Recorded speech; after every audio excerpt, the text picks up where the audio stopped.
আজকের গল্প ঝড়ের রাতে চায়ের দোকানে। গ্রামের এক প্রান্তে পুরনো বটগাছের পাশে কালুর চায়ের দোকান। দিনে সেখানে ভিড় লেগেই থাকে, কিন্তু রাতে ঝড় বৃষ্টির সময় দোকানটা হয়ে ওঠে ভুতুড়ে। সেদিন রাতে হঠাৎ আকাশ কালো হয়ে এলো, বিদ্যুৎ চমকালো, বাতাসে বাঁশঝাড় কেঁপে উঠল। গ্রামের কয়েকজন লোক, মাস্টার মশাই, পঞ্চায়েত প্রধান হরিপদ, আরেকজন মাঝবয়সী রাখাল, বৃষ্টি থেকে বাঁচতে কালুর দোকানে ঢুকল। কালু তখন বড় কেটলিতে চা বসিয়েছে। ঝড়ে দোকানের টিনের চালা ঠকঠক শব্দ করছে। সবাই চা খেতে খেতে গল্পে মেতে উঠল। কেউ কার গল্পকে বেশি ভয়ঙ্কর প্রমাণ করবে, সেই প্রতিযোগিতা। গল্প জমে উঠতেই হঠাৎ করে দরজা খটাস করে খুলে গেল। এক অচেনা লোক ঢুকল, লম্বা গামছা গায়ে, ভেজা কাপড়, চোখ দুটো অস্বাভাবিক উজ্জ্বল। সে নিঃশব্দে বলল, আমাকেও এক কাপ গরম চা দেবে? কালু তাড়াতাড়ি এক কাপ চা এগিয়ে দিল।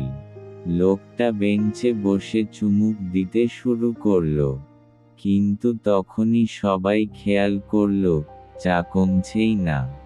লোকটা যতই চুমুক দেয়, কাপ ভরা ভরাই থাকে।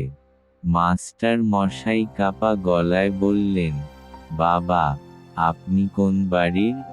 লোকটা হেসে উত্তর দিল, বাড়ি তো এখানেই, তবে আজ অনেক দিন পর ফিরলাম। বাতাসের জোরে হঠাৎ কেরোসিনের আলো নিভে গেল। বিদ্যুতের ঝলকানিতে সবাই স্পষ্ট দেখল, লোকটার শরীর আছে, কিন্তু পা নেই। হাঁটুর নিচে শূন্য, যেন ভেসে আছে। রাখাল ভয় হড়হড় করে মাটিতে বসে পড়ল। হরিপদ প্রধান চিৎকার করে উঠল, ওই তো, এ তো রামখেলাওয়া। 10 বছর আগে ঝড়ে গাছ চাপা পড়ে মারা গেছিল ও। লোকটা দাঁড়িয়ে হেসে উঠল। তার হাসির শব্দ পুরো দোকান কেঁপে তুলল। বাতাসে কেটলির ঢাকনা উড়ে গেল, আর দরজা জানালা ধপধপ করে বন্ধ হয়ে গেল। সে বলল, চা খাওয়ালে ভালো, কিন্তু গল্পটা অসম্পূর্ণ রইল।